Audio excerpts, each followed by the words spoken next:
জি, মুশাররফ ভাই আপনার কাছে ছোট করে শুনে আমরা আরেকটা বিরতিতে যাব, মানে এই আইন উপদেষ্টার বক্তব্য এবং দাবি দেওয়া নিয়ে মতো হুমায়রা। তো আমি আপনাকে বলি, আমরা পেনাল কোডের সাথে ইয়েটাও পড়ানো হয়, অপরাধ বিজ্ঞান, ক্রিমিনোলজি পড়ানো হয়। ক্রিমিনোলজিতে মাস্টার্সে ক্রিমিনোলজিতে গিয়ে দেখা যায় যে, আলোচনা করতে গিয়ে দেখা যায় পেনাল কোডের যে 511টি সেকশন আছে, ধারা আছে, তার মধ্যে দুটা অপরাধের সময় ভিকটিম খুব নাজুক অবস্থায় থাকে। একটা হচ্ছে ডাকাতিতে খুব নাজুক অবস্থায় থাকে 395, আরেকটা হচ্ছে রেপের সময় ভিকটিম খুব নাজুক অবস্থায় থাকে।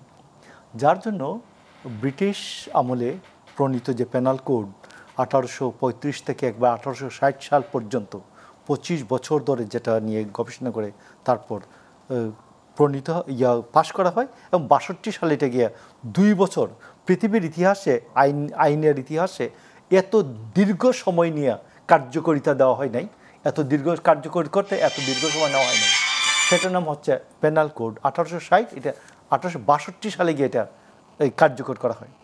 তো এই জন্য আমি আপনাকে বলছি যে দেখুন, যে কারো দাবির সাথে দাবি এটা ম্যানেজ করবেন গভর্নমেন্ট, ওদের সাথে আলোচনা করবেন, একটা এক্সপার্ট কমিটিকে এই বিষয়ে একটা যেটা বলছেন, আরও অনেকে বলছেন, সেটা হচ্ছে যে আইনই আছে, যেমন আগে ধর্ষণের সর্বোচ্চ শাস্তি যাবজ্জীবন ছিল, 20 সালে এটাকে মৃত্যুদণ্ড করা হয়েছে, তারপর তো ধর্ষণ কমে নাই, এখন আরো কঠোর করার চেষ্টা করা হচ্ছে। কঠোর আইন কি নারী ও শিশু প্রয়োগ নিশ্চিত করবেন কিভাবে? নারী ও শিশু নির্যাতন দমন আইন 2000, 2003, 2020, তিনটা আইন আছে না?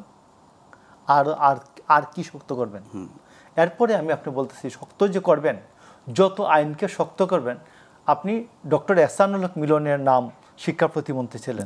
ডক্টর এহসানুল হক মিলনের 69 বছর বয়স্কা একজন নারীকে দিয়ে তার বিরুদ্ধে মখা আলমগীর দর্শনের মামলা করিয়েছিলেন, রেপের মামলা করিয়েছিলেন। মানে আইন কঠোর হলে অপপ্রয়োগের আশঙ্কা বাড়ে। আমি আপনাকে বলছি যে আইনকে অত্যধিক কঠোর করলে ও অস্বাভাবিক কঠোর করলে, এটাতে আমি আপনাকে বলি, আমার যারা বন্ধুবান্ধব আছেন, যারা বিচার বিভাগ থেকে রিটায়ার্ড করিয়ে আসছেন, তো এদের সাথে আলাপ আলোচনার সময় আমরা শুনি যে নারী নির্যাতনের যে মামলাগুলি এই যে আদালতে আছে, প্রায় কত লাখ, 1.5 লাখ না কত লাখ মামলা দেখলাম। হ্যাঁ, অনেক ভুয়া মামলা হয়, রাজনৈতিক প্রতিহিংসা এর মধ্যে প্রতিকার আছে। এর মধ্যে কেউ বলেন কথাটা শুনে বুঝবেন, কোন বিচারকের অবজারভেশন 80% মামলা ভুয়া।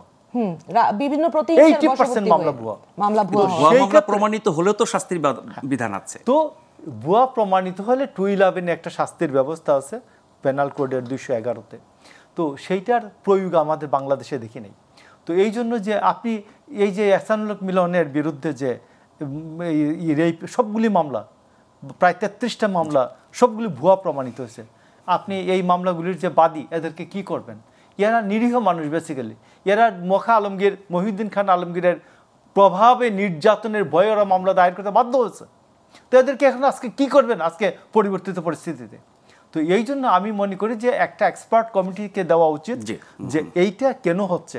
তবে আমি আপনাকে আজকে আরেকটা বলি, আমার অবজারভেশন, শেখ হাসিনা আমলে কিন্তু প্রচুর এরকম ঘটনা, রেপের ঘটনা, ধর্ষণের ঘটনা হয়েছে।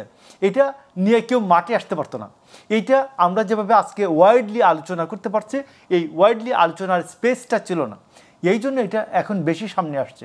তবে আমার কথাটা হচ্ছে যে আপনি বরঞ্চ দেখুন যে আসলে এটার ঘটনাটা কি, যে বাংলাদেশকে যুদ্ধাঙ্গদেহী বাংলাদেশ যুদ্ধ পরিস্থিতি আছে, এইটাতেও বলবেন না আপনি গভর্নমেন্ট, আপনি তো গভর্নমেন্ট। আপনি যদি বলেন যুদ্ধ পরিস্থিতি আছে, তাহলে তো আমি মনে করব মহাযুদ্ধে আছি।